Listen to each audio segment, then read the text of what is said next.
Márcio. Boa noite, Oswaldo. Tudo bem? Quero lhe falar que mais uma vez é uma satisfação imensa e o senhor está tendo paciência e me dá atenção para mais essa reportagem, esse bate-papo, não é verdade? Vale a pena frisar que nós estamos no colégio, na escola Pedro Santos Estima, não é Sim. isso? Quantos anos tem essa escola, Márcio? Mais ou menos, aproximadamente. Ela foi construída no ano de 1970. 1970, né? Então, Portanto, nós temos o quê? nós estamos em 22 de 5 de 2013, tem mais de 30 anos. Mais de 40. Mais de 40, né? 43 anos. Uhum. O Márcio é educador há quantos anos? Eu sou professor desde 2005. De qual matéria? Eu sou licenciado em História. Perfeito. Professor, eu gostaria que, por gentileza, o senhor me fale sobre a educação.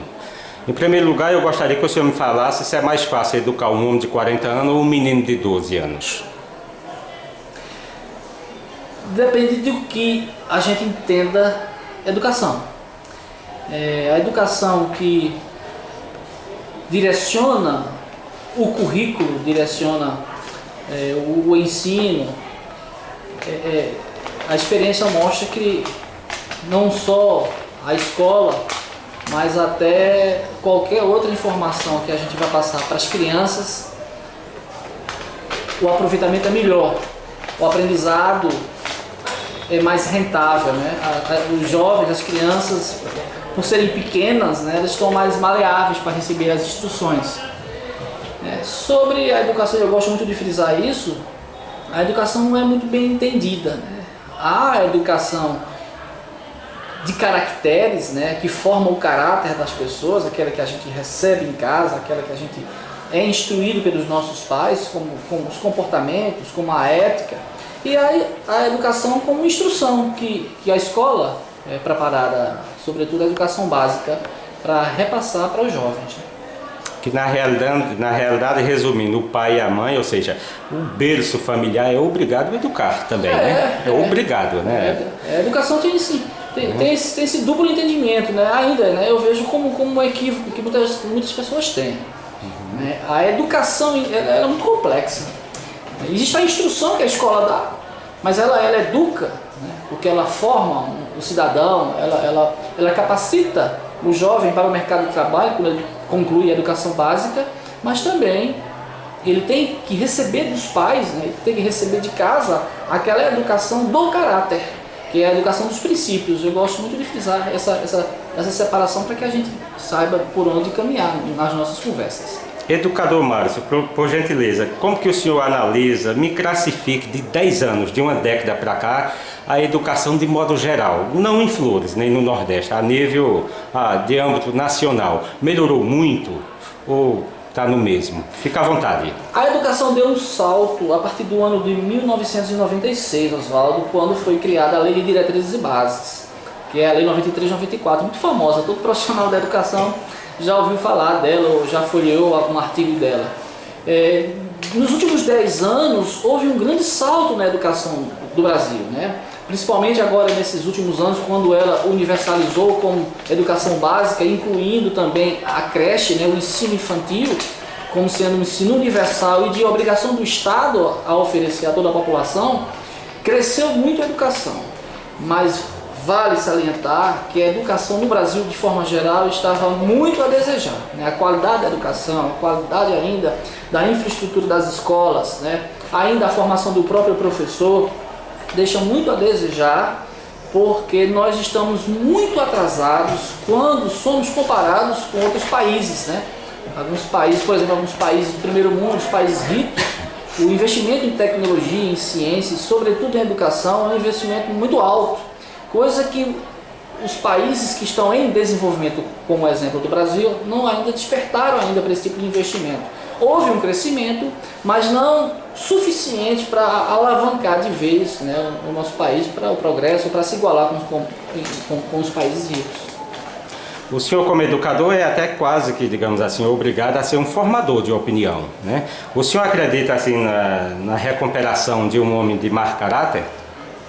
Acredito. Né? Acredita, até por né? princípios religiosos, eu acredito que as pessoas podem mudar, né? Aquela velha tese de que pau que nasce torto e morre torto, eu não sou muito afeito, não concordo, eu não acho que é uma tese, não acho que é uma verdade inquestionável, não. As pessoas quando querem mudar, elas mudam, né? Mesmo estando velhas, né? Isso do ponto de vista moral. Mas ainda do ponto de vista educacional, porque se aprende sempre, mesmo estando com 60 anos, mesmo estando com 70 anos, mesmo estando no final da vida, nós estamos sempre aprendendo. Mas nós somos almas, né, em constante aprendizado aqui na Terra. Uma vez o senhor me falou que para que o ser humano mude para melhor, não precisa tanto das religiões, é mais o querer. É uma vontade, né? É uma vontade, né? E as religiões, às vezes, produzem hipócritas, né? Eu gosto sempre de pensar nisso, né? Mas também as religiões também trazem muitas mudanças, né? Muita ajuda às pessoas que até ontem tiveram comportamentos equivocados e tem a religião como um norte, né? Como um farol, como um ponto de apoio, que ajuda muito também. Como ponto educacional, né? Mas não é uma educação muito fechada, não, assim, cheia de dogmas, coisas que não pode, né, quer dizer, olhar para a esquerda, para a direita, não pode discutir determinados assuntos. Algumas religiões, ela educa, verdadeiramente educa a crer em Deus, que é a supremacia, a honra a pai e mãe, a ser decente, enfim, tem tantas boas qualidades, mas porém é restrito, como se estivesse marginalizando, não pode olhar para a esquerda nem para a direita. É aquela coisa, queimaram Joana d'Arc no fogo porque ela tinha os seus conhecimentos espirituais, né? E não podia falar daquilo na época. A religião não tem de ser aberta ou não? Para que se verdadeiramente se eduque? Eu acho que as religiões estão aí para atender os mais variados gostos das pessoas, né? É interessante uma frase que o Gandhi disse, da Índia, que via o mundo, né, ou as religiões como flores de um mesmo jardim. Então, cada um vai se adaptar, vai se adequar ou vai procurar aquilo que mais lhe convém, né? Se é uma religião mais fechada ou mais aberta, muito dogmática ou menos dogmática, enfim, vai se adequar aos princípios, à formação do caráter que cada um teve. É muito relativo isso. Nós vivemos numa sociedade plural. E por sermos uma sociedade plural, é muito normal termos vários tipos, né, de crenças, né, e de religiões. Professor Márcio, educador Márcio, para encerrar eu vou lhe fazer só a última pergunta, por gentileza. Fugindo um pouquinho até do âmbito educacional, mas política também é educação, sem dúvida nenhuma, né? E a democratização. Como que o senhor vê a nossa tão querida e amada cidade de Flores, até de 20 anos para cá, no âmbito regional, esse seu progresso? Flores, do ponto de vista do progresso, como toda cidade pequena, cresceu pouco. E esse crescimento eu não atribuo muito aos governantes, nem ao povo. É uma observação muito mais complexa, né? É uma macroestrutura que vai responder essa sua pergunta, né? Nós temos que observar que o Brasil deu um salto gigantesco em muitos aspectos nos últimos 20 anos. Vale dizer que até o governo de Fernando Collor de Mello, nós tínhamos um tipo de economia, e a partir do governo dele, que foi muito curto, nós tivemos uma grande alteração no modelo econômico brasileiro. Depois de Fernando Henrique, nós tivemos também um boom econômico, há muitas mudanças, né, na macroeconomia brasileira. E no governo de Lula, nós observamos que houve um certo avanço. Esses avanços de ordem, vamos dizer assim, nacional, repercutiram também nas regiões, né? Sobretudo aqui no sertão. Mas não trouxeram tantos avanços. E é natural, houve um crescimento, né? Houve uma melhora na vida das pessoas, né? A gente sabe que a miséria diminuiu, a gente sabe que a fome hoje mata menos pessoas, a gente sabe que as oportunidades melhoraram, mas não o suficiente para atender a demanda, para atender as necessidades. Nossos jovens ainda procuram grandes centros urbanos, não só de Flores, mas toda e qualquer cidade que tenha o mesmo porte de Flores. Não há oferta de emprego, né? Não há renda nas nossas cidades para que as pessoas possam sobreviver aqui mesmo. A gente tem que procurar outras opções, né? Eu acho que a minha visão, nesse sentido, se pauta nisso.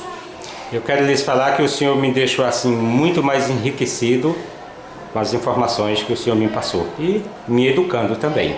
Obrigado. Tá bom? Muito obrigado. Com imagem e locução de Oswaldo Frutuoso da Silva, nesse 22/5/2013, e fica à vontade um minuto para o senhor dar suas considerações finais, falando o que bem queira. Não, eu agradeço, Oswaldo. Tá bom? Você está fazendo algo muito importante Tá. para a Folha. Esses registros que você sempre faz, que eu já tomei conhecimento, é a segunda vez que nós estamos nos encontrando. É verdade. Mas você me pega sempre de surpresa, né? A gente poderia preparar, uma pauta melhor, perguntas para a gente fazer um debate interessante. E esse seu trabalho vai trazer frutos para você ainda. Eu espero, eu torço por isso e agradeço pela oportunidade. Um abraço, permaneça sempre com Deus. Obrigado.